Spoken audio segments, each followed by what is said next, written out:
It's Brian Preston, the money guy.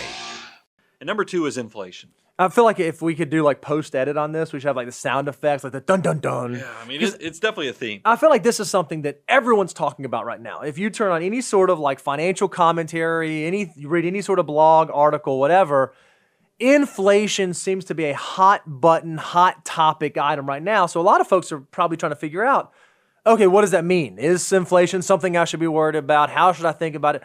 Is this horrible? Do I need to run for the exits? What's going on? Why is it going on? And how's that affecting my personal situation? Well, I want to kind of, and I like giving you guys experience shares because I think it helps you kind of reflect on this when you look at your world and how you have the loved ones in your life and your friends, how you can help pay it forward to them.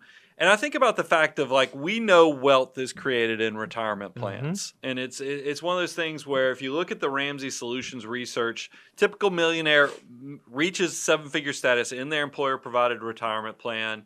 You also see it's around age 49. But I know when I was on a local school board, back when we were in Georgia, I was on the Board of Education. And I remember when I started questioning about the 403B plan that they had in the school system. And I think you could probably look at all school systems at the time. Now, look, this has gotten better through legislation.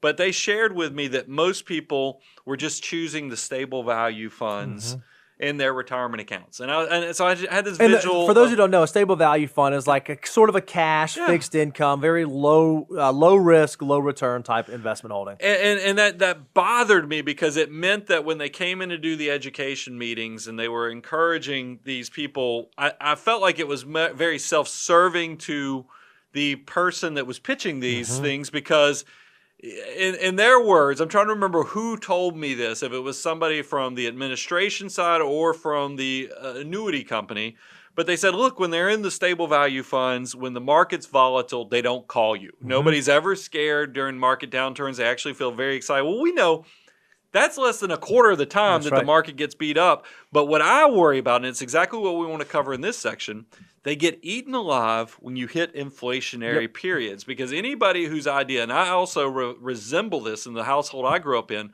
my parents didn't buy stocks. They didn't buy real estate. They bought CDs. I mean, I really did. That was my parents, when they saved money, they were great savers. They lived on less than they made. But their idea of investing was to go to the local bank and buy CDs. And unfortunately, that type of saving and investing for the future is highly susceptible to having its purchase power just completely diminished by inflation. And why, like right now, is this so pertinent? Why is this so applicable to today? Well, Daniel did a great job. He went and pulled this for us. This is a chart showing the annual change in inflation since 2010. And you can see, if you were to draw sort of a best fit line, there's sort of an average in there you could figure out over the last decade.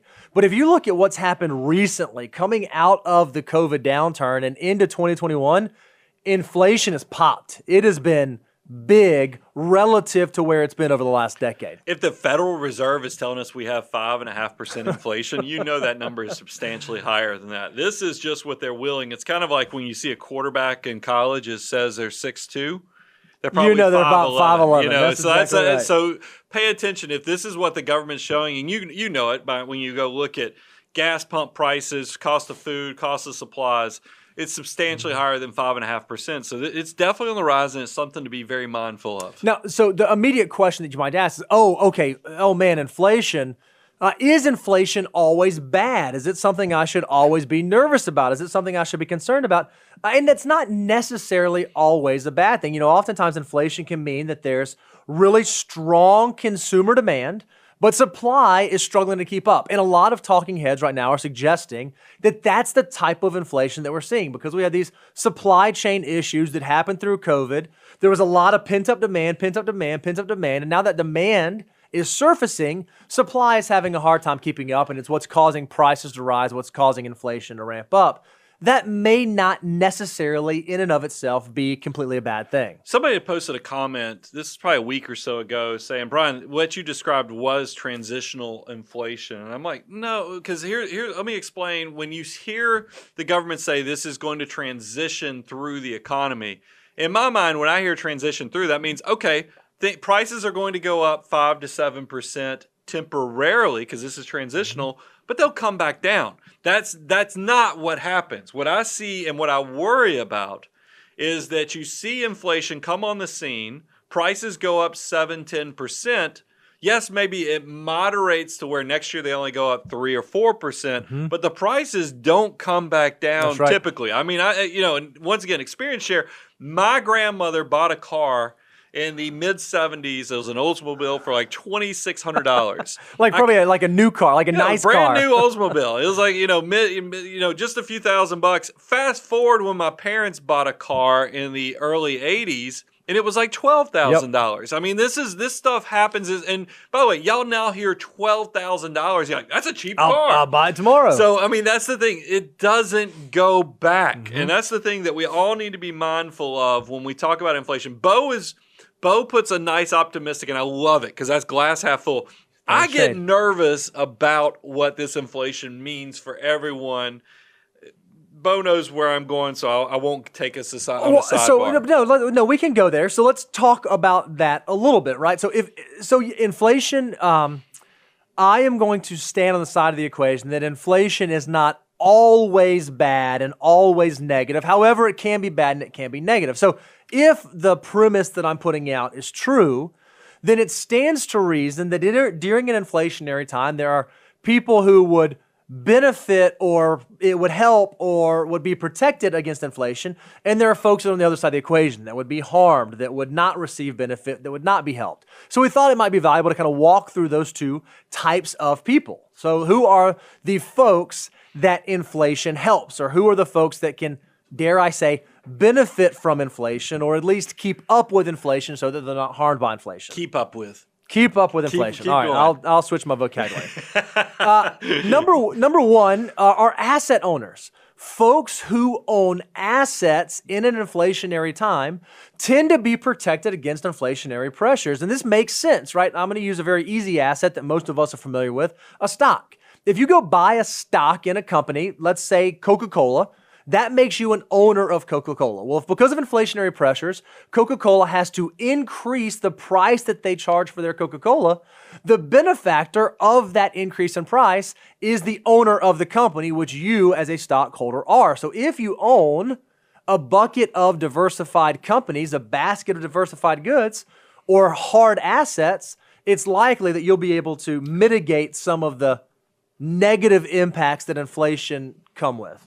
Yeah, I mean, I'm going to save my soapbox moment, but I do think that this is the problem for aspirational people. And we both have come from that background where we want that American dream where you come from not much, but you work hard, you get education, and you can get a leg up by investing in yourself and then investing in the marketplace. And it is true. Stocks are a great thing. When we get to who it hurts, I want to reserve the right to give a comment. Okay, so if asset owners are benefactors, or if it helps, maybe not benefactors, but if it helps, might there be a time in history we can go look? Okay, well, how did stocks do? How did they perform in an inflationary environment?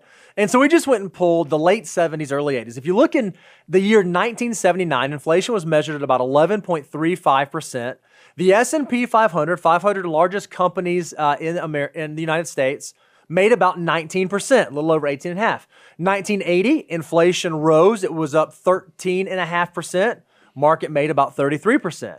1981, inflation stayed high at about 10.3%. Market did lose a little. It lost about 5% that year. But then 1982, inflation subsided some. It was only, air quotes, 6%, but the S&P 500 made 21%. So even if the cost of goods is rising at 11%, 13%, 10%, 6%, if your assets, your army dollar bills, is growing at 19, 32, 21, you are offsetting the increase in the cost of goods, and you're offsetting the loss in purchasing power risk that inflation creates. Yeah, this is something that's lost a lot of people when they think of inflation hedges. They always jump to real estate, they jump to gold, they jump to things with limited supply, even Bitcoin recently. Sure. But I still say don't overlook what the stocks can do, because yes, there might be short-term volatility as they work on pricing and as well as recessions or anything that might be coming through short-term. But long-term, companies do have the ability to raise prices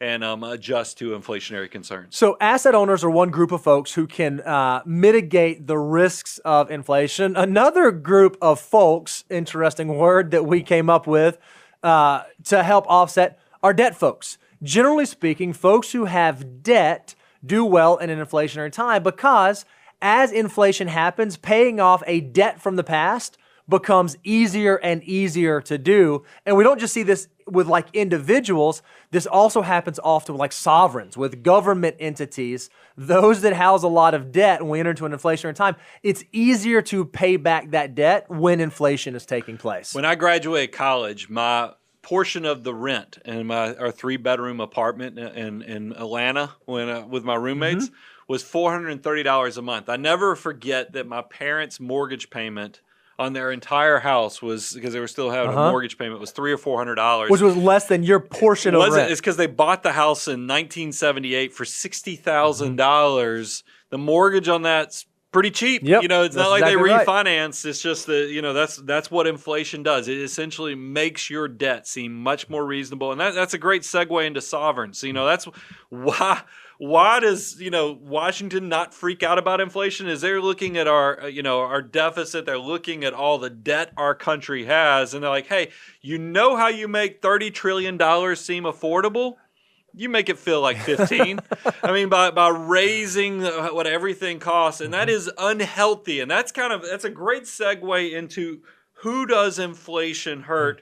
And I probably will give a few quick comments because I do want to speed this along. Sure. But go ahead and fire that up, Bo. Yeah, so the one that it hurts probably the most are savers. And when we say savers, we're not talking about those who live on lots of money. We're talking about cash holders, those like your parents who are just putting money in cash, putting money in CDs, because those type of instruments have a very difficult time keeping up with the change in the cost of goods, keeping up with inflation. And this is why I think I am so passionate. Growing up in a household where my parents were doing everything absolutely right. I mean, lived a very modest lifestyle, didn't waste it. Anything. We're doing all the things except for making the money work for them, because they fell into what's easy, what's understandable, and that's your typical savers who are cash holders or CDs. I don't like that. And that also leads to renters. It doesn't make the list because we talked about that in content. But I do worry about anybody who's trying to transition from renter to owner of your first house, of your, cars, automobiles, everything seems to get more expensive. It moves the goals. They're running away from you. That's not healthy in the long term. Yep. So savers, I'm going to throw renters in there as well. Also, those that are on a fixed income. If you are someone who is retired and maybe you have an annuity payout or a pension payout, and there are not cost of living adjustments, or maybe the cost of living adjustments don't actually keep up with the rate of inflation, it can hurt you. What used to be able to pay for your living expenses now has a more difficult time paying for the living expenses. So those strictly on a fixed income are harmed during an inflationary time.